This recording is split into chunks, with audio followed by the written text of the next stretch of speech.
Welcome back, everybody, to another episode of Caravan of Garbage, where we're Shrekking our way. Nice. I'm doing a little gesture like I'm Shrekking through something, Mason. Huh. Are you going to define what Shrekking is? Yeah, like it's like trekking, but I'm saying Shrekking. That's good. That's Yeah. real good. Thank I've you. got a picture now. That's nice.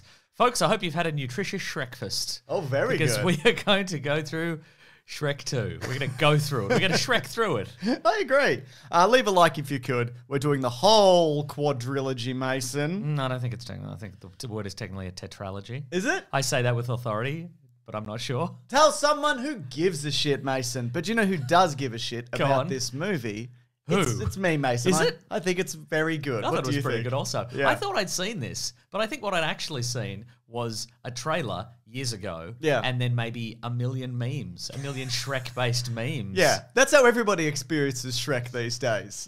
It's like Star Wars. Like, you don't need to have seen it. You know, you get it through osmosis and memes and whatever. I've pieced it together. Exactly. Pieced it together, exactly. I think also it's just an excellent extension of the previous movie in terms of like character explorations, because they put Shrek in new and terrible scenarios, which challenges his beliefs. How's Shrek going to get out of this one? Exactly. You know, he looks at like how he sees himself and how others see him, like how he's perceived. Can he rise above his station because he's like a horrible swamp monster? He is a horrible swamp monster. Like, society is against him as a whole. He's a downtrodden freak, Mason. That's exactly right. Because he's hideous and he's mean and he's gross. And he should go back to the swamp, is what you're saying. Well, he probably just should. And I don't mean like, Wow. no, you know. Because he doesn't belong in high society, James. Well, no, he Because of the doesn't. circumstances of his birth. But I think this... Wait, was he born in the swamp? I think we ever learn about his parents? I think we might get into a bit more origin stuff. Does he have a later deadbeat on. dad like a lot of Disney characters? I think, okay, from memory, Uh-huh. and I don't know whether this is canon, I think ogres are like sent out on their own after like age 7. They don't have like family communities, but I think that flips on its head in Shrek 4, Whoa. which we'll get to. Not Shrek 4D, which is a different thing, which we'll also be talking about. But the whole system is structured against him, and I'm saying like maybe you should go back to the swamp because the pomposity and the ridiculousness of high society. I'm not saying he's not good enough for it. What I'm saying is it's ridiculous, and he's quite frankly, if anything, he's too good for it because he's heart Mason. He's actually got a heart of gold, Mason. That's very true. I don't know if you noticed that about him. So yeah, the other thing I love about this movie, Puss in Boots, incredible. Often they'll bring in a new fun character, like a new fun sidekick, and you're like, boo, hate this, no thank you. Give me an example. Oh, like in any form of fiction. Star Wars, whatever happened in Independence Day 2. And then in Star Wars, you're talking about Han Solo, obviously. Yeah, exactly. That awful sidekick. Just- That awful annoying sidekick. What a terrific series of movies until about 40 minutes into the first one when Han Solo shows up. Right. And then it all just goes off a cliff. Yeah. And everybody agrees with me on that. Why couldn't this have been about farming? I think actually Luke Skywalker's too good for an intergalactic war. I think he should have stayed farming. Maybe you That's should what have. you think. Yeah, maybe you should have. But the thing is about Puss in Boots, I don't know if I've mentioned this before in a video. I definitely have on our podcast, The Weekly Planet, where we talk movies and comics and TV shows. But I fucking love Zorro, Mason. I fucking love Zorro. And this cat, it's just Zorro, isn't it? It's even the voice of Antonio Banderas. I love it. Do you love Zorro so much because you had a reverse Batman origin? Your parents, as a child, your parents took you to see The Mark of Zorro, The Mask of Zorro, whatever, and you just had a really nice time? Yeah, I had a really nice time. Oh. We got to come back to those Your movies. mother's pearls were intact the entire night? Yeah, we got to come back to those movies though. The Zorro movies, that is. But I also like how after he's defeated, he's just like a massive suck up for no reason to Shrek. I mean, Antonio... You like inconsistent characterization. Yes, Mason, I do Okay, love great. that. Terrific. But you know, he knows what side his bread is buttered. You know, That's he's like, true. I'm hanging out with Shrek now. Yeah. That's cool. He's got a couple of sidekicks. He's no Han Solo, Mason, because he's better is what I'm saying. Wow. And also Antonio Banderas, he provided the voice of Puss in Boots in English, Italian, Latin American Spanish, Castilian Spanish, and Catalan, Mason. Whoa. Incredible performer. Also... But just all at once. Yeah. Just an assortment of random words from all those languages. The director's like, please, Antonio, you're killing me here. Killing me, mate. Also, more Zorro, please. Just more Zorro in general. Why isn't there a third Zorro movie? I know second Zorro wasn't great. Like, it was still pretty fun. What about third Zorro? What about that Django Zorro movie that was promised that's now a comic or whatever? What about future Zorro? I'd take when there's a guy and he's a college student and he's just like, oh, I just want to dunk basketballs and kiss girls. But all of a sudden, I've got the legacy of Zorro. Yeah. This mysterious person shown up and be like, you have to be the new Zorro. He's a high-tech Zorro suit. Are you talking- It's terrible. You're like, I'm gonna wear that old dumb Zorro suit. I'm gonna wear the cool new Zorro suit. It's worse, mate.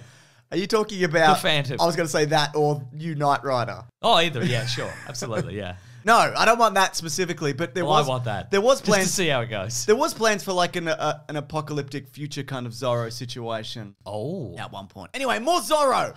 Everyone loves Zorro. More Zorro. Love Zorro, Mason. He doesn't slice a Z into somebody's shirt. He hands him an NFT.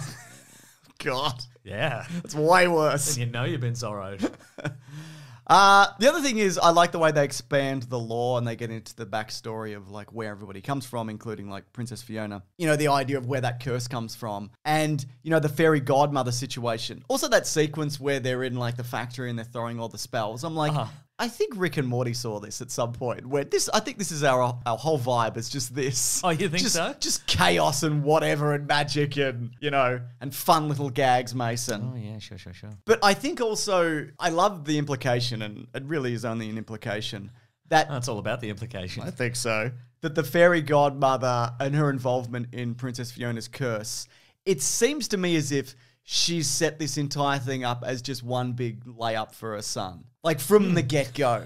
Played by notorious ladies' man Rupert Everett. My goodness. Gals, take a number and get in line. Look out. Here he comes. Yeah, Great cast. Tremendous cast. Terrific, right? I mean, we got Jennifer Saunders. We get Jennifer Saunders as the Fairy Godmother. Has a couple of really great musical numbers as well. Yeah. I thought quite restrained, though. I would have liked her to go like full ab fab. Okay, right. Yeah. Like too many white wines and too much insanity. But fair there enough. you go. Rupert Everett, we mentioned, who is great. Julie Andrews is the Queen. Yep. And of course, Mr. John Cleese as the King, a former legend who's now just out of touch and mad at everything. How'd they get that performance out of him, James? How'd they do it? Nah, just kidding. He's all right mostly. Yeah, he's mostly fine. He's mostly all right. It's a shame he died in 2011. Now, you've probably heard me talk about how there's so many Shrek theories, Mason. Oh, yes. You probably heard that in the previous Oh, I've video. heard about that, yeah. Yeah. So here's a couple for you. Okay. Or just one specifically. Shreeries? Yeah, okay. Okay, great. So I think Princess Fiona is maybe terrible Go on. as a person. Okay. Not like heart of God and all that, etc. and so forth. Okay. Believe in yourself in true beauty as whatever, etc. Mason. Okay, where are we going with this, though? All right. Okay, there's a moment at the start where she throws the Little Mermaid into a pack of sharks. Oh, yeah. Right? Yeah. And it's a feeding frenzy. Yes. Which, quite frankly, I don't have a problem with. She throws a mermaid who is legally distinct from the Little Mermaid That's true, actually. to some sharks. Yeah, you're right. Which is fine. They're not branded. She's not branded. It's fine. But have you heard the cannibal theory, Mason? No. So this is why... I mean, again, Shrek did eat a lot of eyeballs in the previous movie, so. That's true, yeah. But this comes from Freudster, a person on Reddit, Okay. which, could go any number of ways. Like Sigmund Freud? Yeah, sure. Like an AI of Sigmund Freud? Yeah, like an AI of Sigmund Freud. And he's like, oh, you want to have sex with your mum, etc. Bleep bloop, Mason. Huh. So in the first Shrek movie, the dragon has a cookbook called Nightly Treats, right? Mm-hmm. And the theory is that the dragon is not only cooking the nights for herself, Okay. but also for Princess Fiona, because she doesn't have any food, it seems. Maybe she's true. got a magic whatever, but I didn't see a magic whatever, Mason. I didn't see a magic whatever either. I just saw a bunch of dead knights in a big cookbook. Whoa. Now, you might also be like, well, the knights brought horses with them also. So she simply ate the horses, sure. But the horses, as you see at the beginning, they never cross the bridge. They're all on the other side. Huh. Now, the other side of this is, Okay. it could be said that maybe she's only eating humans when she's in ogre form, which technically doesn't make her a cannibal, so all of this is fine. Seems fine. So anyway, it's just something Wow. to add and think about. Well, if we're going to add moral quandaries, one that I picked up on, I think, is that Sure. in order to storm the castle at Far, Far Away to reunite Shrek and Fiona, Yeah. the good guys, Yeah. the good guys, as you might call them, they go to the Muffin Man at Drury Lane and they have him create a living being, Yeah. Mongo. Yeah. Little reference to Mongo from Blazing Saddles, I guess. Yeah, yeah. A childlike entity, but still a sentient being that they send to his death. They know he's going to be killed. They don't know that They necessarily. know he's going to be killed. And they lure him in with little treats. They're like, look at the little horsey. That's you true, can eat actually. that. Yeah. and then he's killed. And look, technically he's not killed because at the end He never comes back. you see him singing along at the end. Yeah. But he's doomed under there. Yeah. Because he's a wet cookie underwater. You can't retrieve a wet cookie from underwater. He'll fall to bits. It's like trying to retrieve the Titanic at this point. Pointless. Right? Pointless because who cares? Yeah. Anyway, monsters is what I'm saying. Yeah. They're worse than the people they're trying to defeat. I don't disagree. I mean, that character arc of that giant freak, I love it. It's really sad. Yeah. Like, he gets his heroic moments and he comes into his own, then his arms fall off and he falls to his death. And the little gingerbread man's like, no! And he's like, be good as he dies. It's really sad, Mason. That's what I'm saying. And they knew. They knew. They probably It's like knew. D-Day for that man. That gingerbread man. Mason, references. Then current, but today dated references. What do you think? I'm excited for Lord of the Rings. Love it. Spider-Man upside down kiss. Lord of the Rings is still current. People would get that. No, yeah, that's fair. Mission Impossible, Oh, Mason. that one's dated. O.J. Simpson's car chase, Mason. Cocaine, Mason. Wow. Well, that never goes out of style, that's does it? timeless, yeah. Yeah, how did you feel about the references in this? I feel it's a bit lighter and a bit more a bit broader, like you said, than the first one. I think they were lighter, but also I don't know, I felt like the Mission Impossible sequence felt extremely dated. I don't know why, because that first movie's a classic. It's just... And they still do it in things, right?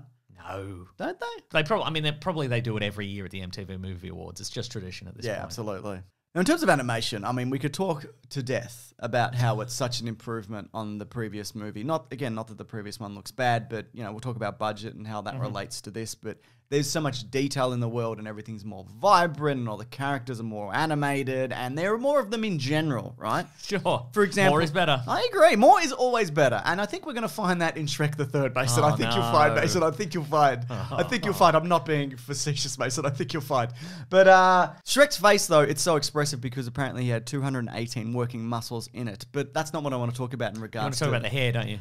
Well, I want to talk about handsome Shrek. Okay. And I want to debate, Mason. The thing about handsome Shrek is he's completely unique in the world because there are only two types of men in the Shrek universe. There's weedy little Lord Fauntleroy types who have funny little mustaches and they're all squished down, and there's enormous goons.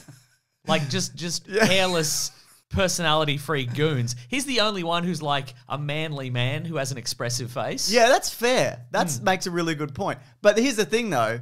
Is he handsome?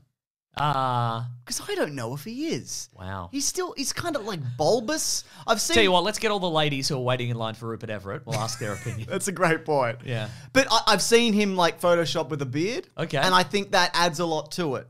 But I just think in general, maybe not as handsome as everybody thinks he is. But again, universe of freaks, all the men are like, they got beautiful hair and they're sullen and awful, or they're horrible little creeps or whatever. Yeah. So I guess in this universe, this is handsome. I think so. I'm just not convinced, Mason. Maybe it's just the novelty. I think it's the smell as well. People are like, this guy smells good. Because normal Shrek, I don't think is completely hideous. He just would smell terrible. Oh, you think the magic made human Shrek smell really good? Yes. Pheromones and whatnot also. Okay, just sure. all of that. Right. I also found it really unfair that why couldn't Donkey just stay as a sexy horse? He could have kissed his true Sorry, love. what kind of horse? A sexy horse, Mason. I didn't misspeak.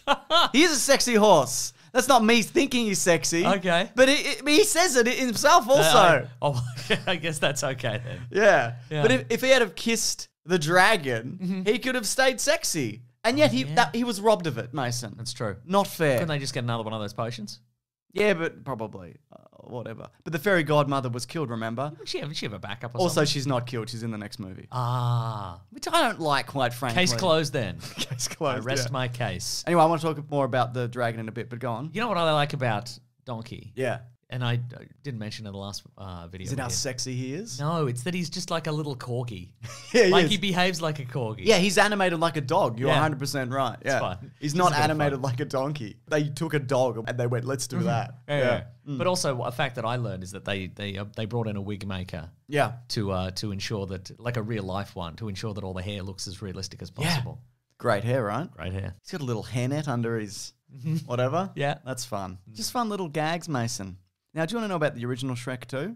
Oh, okay, sure. Here we go. So, according to Andrew Adamson, who's the director on this, John Lithgow would have originally reprised his role as Lord Farquaad, and he would redeem himself at the end, saving Shrek from the Fairy Godmother.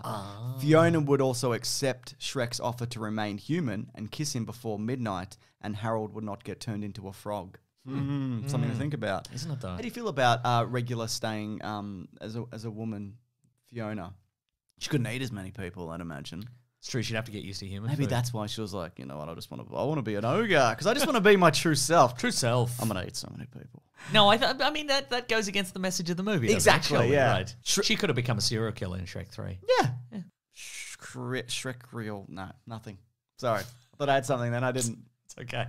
Shrek screenwriters. It's not. These aren't professional or anything. No. These are just like workshopping for fun. So, Shrek screenwriters Tony Rossio and Ted Elliott opted out of this movie over creative differences, but still remained on the project as consultants. But many of the elements that they were going to put into the movie. Wait. How do you stay off as a screenwriter, but you stay on as a consultant? Just Statler and Waldorfing it, being like this no, version. I don't like that. No, I wouldn't have done that. What would you have done? Not telling, because I'm not the screenwriter anymore. Not telling. But many of the elements were actually reused for Shrek, the Ghost of Lord Farquaad, also known as Shrek 4D. Oh, but that's not Shrek 4. No, that's a 3D based ride at Universal Studios. Ah. I mean, if they called it Shrek 2D as an experience, it's not. I can't imagine a lot of people would be very interested in that, Mason. Anyways, it's green trivia time. Bearing in mind that it's called green trivia not because of the Shrek thing. But for another reason that we've forgotten. And the guy will be yelling Rodney, but he's in a swamp and that's unrelated. That's also unrelated, correct? Yep. Mason, more bonus stuff. Ooh. So the Fairy Godmother's factory, some workers you see are putting, because remember the small boner in the first movie? Oh, yeah. Yeah. You remember? Not really. Now you remember. I remember you talking about it. Everyone's talking about it. It's not just me, Mason. Uh-huh. You see some potion bottles on a conveyor belt at one point, and one of them is marked Viagra. It's a play Not on bad, Viagra, I like that. which is for boners, which everybody's talking about. Yeah. So originally, Dragon from Shrek was to have a major role, and she would have turned into a Pegasus when Donkey drank the potion. Also, apparently that does happen off screen, like that is confirmed. That pregnant dragon was changed into a Pegasus very late in the day during pregnancy, which, I mean, what does that do to you? Right? Good Lord. It's like drinking while you're pregnant. Exactly. You'd have some freak babies. That's some freak, and she did. Yeah. I mean, that would have happened anyway, but you know. Now, an initial story concept was to have Fiona's father, King Harold, appear nude throughout the movie as the Emperor's... just cause. No, the Emperor's new clothes situation. I see, right. I think that would have been terrific. Just the whole time he's convinced he's wearing some finery. Okay. Yes, Mason. The part where Prince Charming tricks Fiona into thinking he's Shrek. I found these 4 bits of trivia on IMDb. So they're probably not true.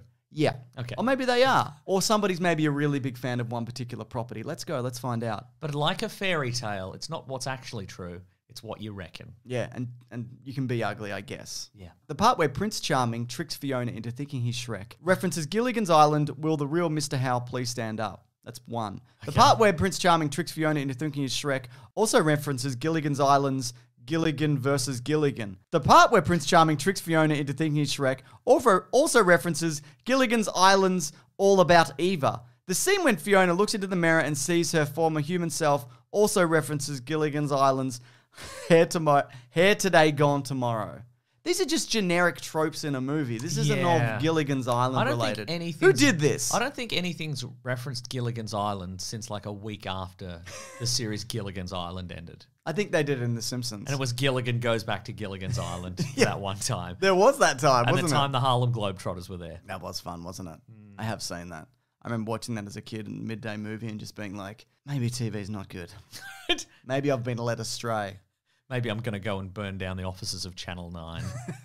Mason, box office. Ooh. This scored the biggest opening ever for an animated movie, topping Finding Nemo. It had a budget of $150 million, and it made $928.7 million. Incredible, Mason. This is still one of the biggest animated movies of all time. I mean, it's been surpassed by like Minions and whatever since, but I don't think you understand. Against Minions, nothing had a chance. It's really. true. I don't think you understand how big this was, Mason. I don't think you get it. No, I get it. Also, this is how big it was. This became the second movie in Australian cinema history to gross more than $50 million.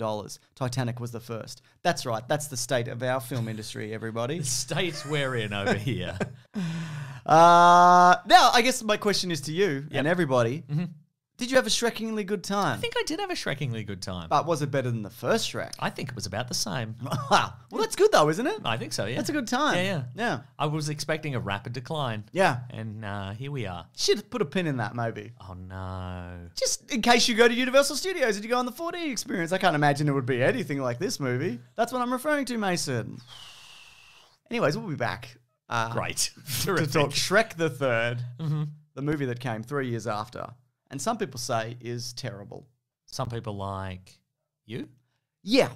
But I haven't come watched on, I haven't mate. watched it in a while. Okay. So it could improve somehow. Yeah, it could improve somehow. Huh. Maybe my mindset has changed, you know? I grow, I evolve. I'm a normal person. I look at a thing and then I learn new information and I go, there's new information. And I recognize that in my heart I change, Mason. You've never changed. I'm changing all the time. You still eat eyeballs in the swamp. I've seen you do it. That's not strictly true.